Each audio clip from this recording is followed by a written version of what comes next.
ಇವತ್ತು ನಾವು ವಿಜ್ಞಾನದ ಅದ್ಭುತ ಪ್ರಪಂಚ ಅನ್ನೋ ಒಂದು ಪಾಠದ ಮೇಲೆ ಕೆಲವೊಂದಿಷ್ಟು ಪ್ರಯೋಗಗಳನ್ನ ಮಾಡೋಣ. ಇವಾಗ ಇಲ್ಲಿ ಬನ್ನಿ ನೋಡಿ, ಇಲ್ಲಿ ಇದು ಒಂದು ಬೌಲಲ್ಲಿ ನಾವೇನ್ ತಗೊಂಡಿದೀವಿ, ಈ ನೀರಲ್ಲಿ ಕೆಲವೊಂದಿಷ್ಟು ವಸ್ತುಗಳಿದ್ದಾವೆ ನೋಡಿ.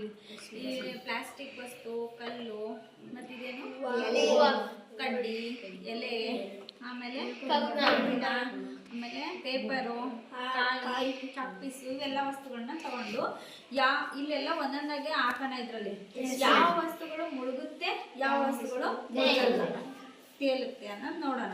ಈಗ ಫಸ್ಟ್ ನಾವು ಇದನ್ನ ಎಕ್ಸ್ಪೆರಿಮೆಂಟ್ ಮಾಡೋಕ್ಕಿಂತ ಮುಂಚೆನೆ ಕೇಳ್ತೀನಿ, ನಿಮ್ಮ ಊಹೆಗಳು ಏನೇನಾಗಿರುತ್ತೆ ಅನ್ನೋದು ನೋಡೋಣ. ಯಾವ ವಸ್ತುಗಳು ತೇಲ್ತವೆ, ಯಾವ ವಸ್ತುಗಳು ಮುಳುಗ್ತವೆ ಅನ್ನೋದು ನೋಡ್ಬಿಟ್ಟೆ ಹೇಳ್ಬೋದಾ ನೀವು? ಯಾಕೆ ಹೇಳ್ತೀರಾ ಅಂದ್ರೆ ಈಗ ಆಲೆ ಮುಂಚೆ ನೀವು ನೋಡಿರ್ತೀರ ಇದನ್ನ, ಹೌದಾ? ಹಂಗಾಗಿ ನೀವು ಕರೆಕ್ಟ್ ಹೇಳ್ಬೋದು, ಕೆಲವೊಂದಿಷ್ಟು ತಪ್ಪುಗಳು ಆಗಿರ್ಬೋದು. ಈಗ ನಾನು ಇದನ್ನ ಕೇಳ್ತೀನಿ, ಇದು ಕಾಯಿ, ಇದು ಇದ್ರಲ್ಲಿ ಹಾಕಿದ್ರೆ ಮುಳುಗುತ್ತಾ? ನೋಡೋದಾ? ತೋರಿಸಿ, ಇದನ್ನ ಹಾಕ್ತಾ ಇದೀನಿ ಇವಾಗ. ಮುಳುಗುತ್ತಾ ತೇಲ್ತಾ? ಮುಳುಗ್ತು, ಹೌದಾ? ಇದೇ ರೀತಿ ನಾನು ಇನ್ನೊಂದು ವಸ್ತು ಹಾಕ್ತೀನಿ ನೋಡಿ. ಇದು ನೋಡು, ತೇಲುತ್ತಾ ಮುಳುಗುತ್ತಾ? ಇದು ತೇಲ್ತಾ ಇದೆ. ಮತ್ತೊಂದು ವಸ್ತು ಹಾಕಿ, ಚಾಕ್ ಪೀಸ್ ಮುಳುಗ್ತು. ನೋಡಿ, ಈ ತರ ದೋಣಿಗಳು ಮಾಡಿ ನಾವು ಮಳೆಯಲ್ಲಿ ಆಟನೂ ಆಡ್ತಿದ್ವಲ್ಲ. ಮತ್ತೆ ನೆಕ್ಸ್ಟ್ ವಸ್ತು ಹಾಕಿ ನೋಡೋಣ, ಇದ್ಯಾವುದು? ಮುಳುಗುತ್ತಾ? ಅದು ತೇಲುತ್ತೆ. ಈಗ ನೋಡಿ, ಇದನ್ನ ಹಾಕಿ, ಇದನ್ನ ಹಾಕ್ತೀಯಾ? ಯಮುನಾ ಹಾಕೋದನ್ನ ಮುಳುಗುತ್ತೆ. ನೋಡು, ಕಲ್ಲು ಮುಳುಗ್ತು. ಇದನ್ನ ಯಾರು ಹಾಕ್ತೀರಾ? ಫಸ್ಟ್ ಏನಿದು ಯಾವ ವಸ್ತುವಿಂದ ಆಗಿದೆ ಅಂದ್ರೆ ಕಬ್ಬಿಣ. ಕಬ್ಬಿಣ ಅನ್ನ ಇದ್ರಲ್ಲಿ ಹಾಕ್ದಾಗ ನೋಡಿ ಏನಾಗುತ್ತೆ? ಮುಳುಗುತ್ತೆ. ಸೊ ಈಗ ಇದು ಪ್ಲಾಸ್ಟಿಕ್, ಆಲೆ ಪ್ಲಾಸ್ಟಿಕ್ ವಸ್ತು ಒಂದು ಹಾಕಿದೀವಿ. ಇದನ್ನೊಂದು ಹಾಕಿ ನೋಡಿ, ಕಟ್ಟಿಗೆ ಹಾಕಿ ನೋಡಿ. ಈಗ ಇದ್ರಲ್ಲಿ ಯಾವ್ದು ಮುಳುಗಿದೆ ನೋಡಿ ಇದ್ರೊಳಗೆ? ಬೇಡ, ಇಲ್ಲಿ ನೋಡಿ, ಫಸ್ಟು ಇಲ್ಲೊಳಗೆ ತೋರಿಸಿ. ಕಲ್ಲು, ಕಬ್ಬಿಣ, ಕಾಯಿ, ಚಾಕ್ಲೇಟ್ ಮುಳುಗಿದೆ. ಇನ್ಯಾವ್ದ್ಯಾವ್ದು ತೇಲ್ತಾ ಇದೆ ನೋಡಿ?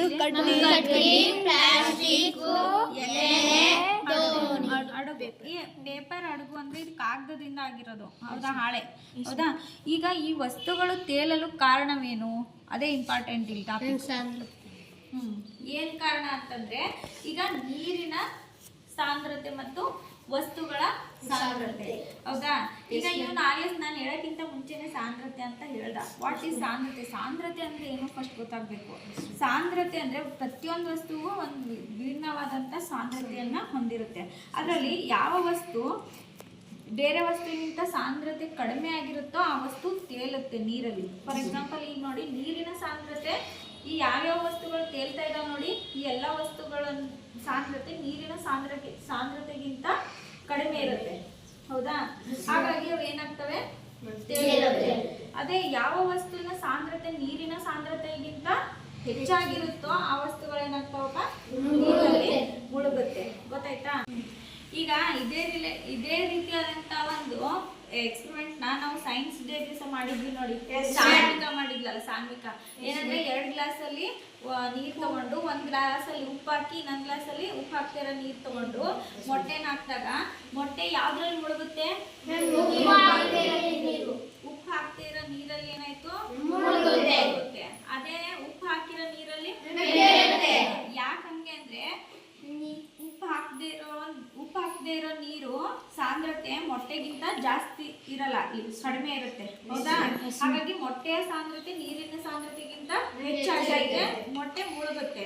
ಅದೇ ಉಪ್ಪು ಹಾಕಿರೋ ನೀರಲ್ಲಿ ನೋಡಿದಾಗ ಮೊಟ್ಟೆಯ ಸಾಂದ್ರತೆ ಏನಾಗುತ್ತೆ? ಉಪ್ಪು ಹಾಕಿರೋ ನೀರಿನ ಸಾಂದ್ರತೆಗಿಂತ ಕಡಿಮೆ ಆಗುತ್ತೆ. ಉಪ್ಪು ಹಾಕಿರೋ ನೀರಿನ ಸಾಂದ್ರತೆ ಏನಾಗುತ್ತೆ? ಜಾಸ್ತಿ ಆಗುತ್ತೆ. ಅವಾಗ ಅಲ್ಲಿ ಏನಾಗುತ್ತೆ? ಮೊಟ್ಟೆ ತೇಲುತ್ತೆ. ಈ ಅರ್ಥ ಆಯ್ತಾ?